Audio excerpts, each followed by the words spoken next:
Thane railway स्थानकातील नवीन सार्वजनिक शौचालय एक्सेलेटरच्या कामाला गती देणं, फलाटांवरती मुबलक पिण्याचं पाणी उपलब्ध करून देणे, वैद्यकीय कक्ष कार्यान्वित करणे, पावसाळापूर्व कामं तातडीने पूर्ण करणे, दिघा विभागातील इलठाणपाडा येथील रेल्वेच्या मालकीचे मोगली धरण नवी मुंबई महानगरपालिकेकडे हस्तांतरित करणे इत्यादी विविध विकास कामांना गती देण्यासाठी लोकसभेचे खासदार नरेश म्हस्के आणि मध्य रेल्वेचे डीआरएम हिरेश मीना यांचा संयुक्त पाहणी दौरा संपन्न झाला। हरीश मीना यांनी तातडीने अपूर्ण कामे पूर्ण करण्याचे आदेश रेल्वेच्या वरिष्ठ अधिकाऱ्यांना दिले। ठाणे पूर्व आणि पश्चिम दरम्यान मायक्रो टनेलचं काम पूर्ण झाल्याने पावसाळ्यात रुळांवरती पाणी साचणार नसून मुलुंड दिशेला पादचारी पुलाला मंजुरी मिळाल्याने खासदार नरेश म्हस्के यांनी समाधान व्यक्त केले।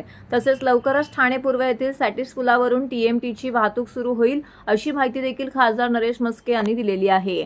ठाणे रेल्वे स्टेशनवरील विविध प्रश्न, प्रलंबित रखडलेली कामं, प्रवाशांच्या गैरसोयीचा आढावा घेण्यासाठी खासदार नरेश म्हस्के यांनी मध्य रेल्वे प्रशासनाचे डीआरएम हिरेश मीना आणि वरिष्ठ रेल्वे अधिकारी यांचा पाहणी दौरा आयोजित केला होता। या दौऱ्यात संपूर्ण ठाणे स्थानक परिसराची पाहणी केली गेली। त्यानंतर स्टेशन मास्तर यांच्या कक्षामध्ये रेल्वे प्रशासन, ठाणे महानगरपालिका, प्रवासी संघटना आणि लोकप्रतिनिधींची बैठक संपन्न झाली। डीमार्टच्या सीएसआर फंडातून ठाणे रेल्वे स्थानकावरती स्वच्छतागृह उभारण्याचं काम सुरू करण्यात आलेलं आहे। मात्र या कामात मोठी दिरंगाई होत असल्याबाबत खासदार नरेश म्हस्के यांनी रेल्वे प्रशासनाकडे तीव्र नाराजी व्यक्त करण्यात आलेली आहे। प्रवाशांची गैरसोय लक्षात घेता ही कामं तातडीने पूर्ण करण्याच्या सूचना देखील यावेळी देण्यात आलेल्या आहेत। प्रथम हिरेश मीना हे डीआरएम म्हणून या ठिकाणी काम पाहत आहेत। मी खास करून त्यांचं अभिनंदन करेल आणि आभार मानेल। यापूर्वीचे पण डीआरएम आपण पाहिलेले आहेत, परंतु फील्डवर उतरून स्वतः काम करणारे डीआरएम म्हणून ते प्रसिद्ध आहेत। ते आल्यापासून बऱ्याचशा मागण्या आहेत। ठाणा स्टेशनच नाही तर अनेक स्टेशनच्या मागण्या, त्यांचं काम जोरामध्ये सुरू आहे। त्या दिवशी सुद्धा नवी मुंबई आणि सिडको यांच्यामध्ये जो समन्वय साधून नवी मुंबईतील स्टेशन रेल्वेने ताब्यात घेण्याचा जो काही निर्णय झालाय त्यांच्यामध्ये सुद्धा त्यांचा सिंहाचा वाटा आहे। अनेक छोटे मोठे विषय आहेत या ठाणा स्टेशनमध्ये। आपण पाहताय या ठाणा स्टेशनमध्ये दिवसेंदिवस सुधारणा होते, परंतु त्या ठिकाणी डीमार्टनी सीएसआर मधून जी काही स्वच्छतागृह करण्याचा जो निर्णय घेतला होता त्या कामामध्ये त्यांची दिरंगाई आहे। त्यांचं ते काम रखडलेलं आहे। पिण्याच्या पाण्याची समस्या असेल, प्लॅटफॉर्म नंबर 5 आणि 6 वरती जे एक्सलेटरचं काम आहे तो काही तांत्रिक अडचणींमुळे त्याच्यामध्ये तो थोडं खूप स्लो चालू आहे। त्याचबरोबर पावसाळ्यापूर्वीची नालेसफाई असेल, 15 डब्यांचे जे काही गाड्या येणार आहेत त्यासाठी प्लॅटफॉर्मची लांबी वाढवणं गरजेचं आहे। बऱ्याच प्लॅटफॉर्मची लांबी वाढवण्याचं काम युद्धपातळीवर सुरू आहे, परंतु रात्रीचे 1-2 तास त्यांना मिळतात, त्यामध्ये काम करावं लागतं। त्यामुळे त्या कामाला गती देण्याच्या दृष्टीने सुद्धा आज चर्चा झालेली आहे। त्याचबरोबर जो खूप मोठा प्रश्न आहे, जो पाण्याचे स्रोत आपण नेहमीच शोधत असतो आणि रेल्वेच्या ताब्यामध्ये इलठाणपाडा जो नवी मुंबई पारसी खिलमध्ये एक मोठं धरण आहे आणि ते नादुरुस्त आहे, रेल्वे वापरत नाही, ब्रिटिशकालीन धरण आहे।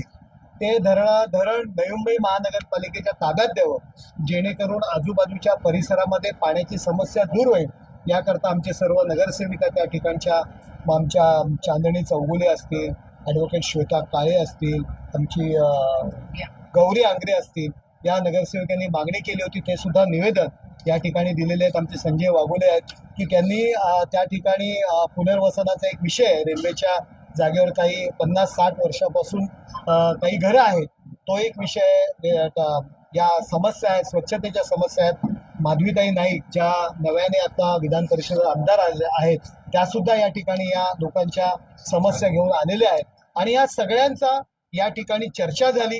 आणि एक आनंदाची गोष्ट म्हणजे मुलुंडकडे जो आम्ही फुटओव्हर ब्रिजची मागणी केली होती तो या वर्षीच्या बजेटमध्ये तो मंजूर झालाय, त्याचं सुद्धा काम सुरू होणार आहे। 7 नंबर आणि 8 नंबरमध्ये शौचालयाचा जो विषय आहे त्या दृष्टीने सुद्धा निर्णय झालेला आहे की त्याची फिजिबिलिटी पाहून तो निर्णय घेतला जाईल। एक्सेलेटरचा विषय आहे, या संदर्भात सुद्धा माहिती घेऊन आपण त्या ठिकाणी फिजिबिलिटी बघून निर्णय घेतील।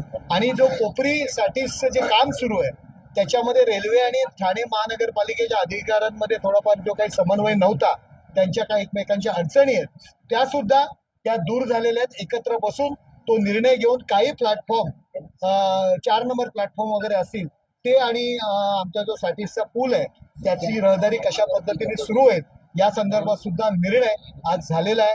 खूप चांगला निर्णय झालेला आहे. पावसाळ्यापूर्वी स्टेशनची साफसफाई असेल, स्टेशनचे कुठे लिकेजेस असतील याकडे सुद्धा लक्ष देऊन या ठिकाणी काम युद्ध पातळीवर होणार आहे. हम धन्यवाद देते हैं ऑनरेबल एमपी साहब का कि वो आज स्टेशन पे आए और विभिन्न मुद्दों पे चर्चा हुई है. जाके हम लोगों ने देखी ये चीज़ें. कुछ काम चल रहे हैं, कुछ काम शुरू होने वाले हैं और कुछ काम अगले 1-2 महीने में ही कंप्लीट हो जाएंगे. कुछ नया जैसे सैटिस वगैरह का काम चल रहा है उसमें वक्त लगेगा, लेकिन वो बड़ा काम है तो इसलिए वक्त लगेगा.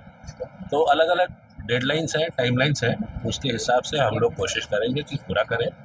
और कुछ नई चीज़ें हम लोगों को बताई गई है, उसकी फिजिबिलिटी हम एग्जामिन कराएंगे. अगर पॉसिबल होगा तो वो भी प्रोवाइड करेंगे. आने वाले मानसून के लिए हम लोग अलग अलग जगह पे जहाँ जहाँ हमारे आइडेंटिफाइड एरियाज हैं जहाँ पर की प्रॉब्लम आती है वहाँ पर हम लोगों के काम चल रहे हैं. विभिन्न प्रकार के काम होते हैं इसके लिए. कल्वर्ट क्लीनिंग है, ड्रेन क्लीनिंग है, अलग अलग प्रकार से कार्य किए जाते हैं. ट्री ट्रिमिंग है, ट्री कटिंग है, काफ़ी कार्य रहते हैं, वो सब किए जा रहे हैं और हम अपेक्षा करते हैं. हमारी पूरी कोशिश है कि बिफोर द मानसून हम इन्हें कंप्लीट कर लें. हमारा कोऑर्डिनेशन बाकी एजेंसी से भी चल रहा है. हमारे ऑफिसर सबसे बात कर रहे हैं तो वी आर एक्सपेक्टिंग कि सारा काम टाइम पे हो. ये पंक्चुअलिटी आपने जो पंक्चुअलिटी की जो बात उठाई है, पंक्चुअलिटी के इश्यूज अभी बीच में आते हैं. अभी थोड़ा जो आपने बताया कुछ पीरियड से थोड़े इश्यूज ज़्यादा आ रहे थे. कुछ वर्क्स भी चल रहे हैं, जो नए कार्य हम लोग कर रहे हैं उसके कारण भी थोड़ा कंजेशन हो जाता है.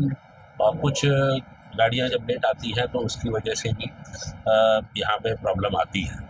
बट मैं आपको ये आश्वासन दे सकता हूँ कि हम लोग पूरी कोशिश कर रहे हैं कि इस चीज़ को हम लोग कोशिश करें कि मिनिमम लेवल पे रखें.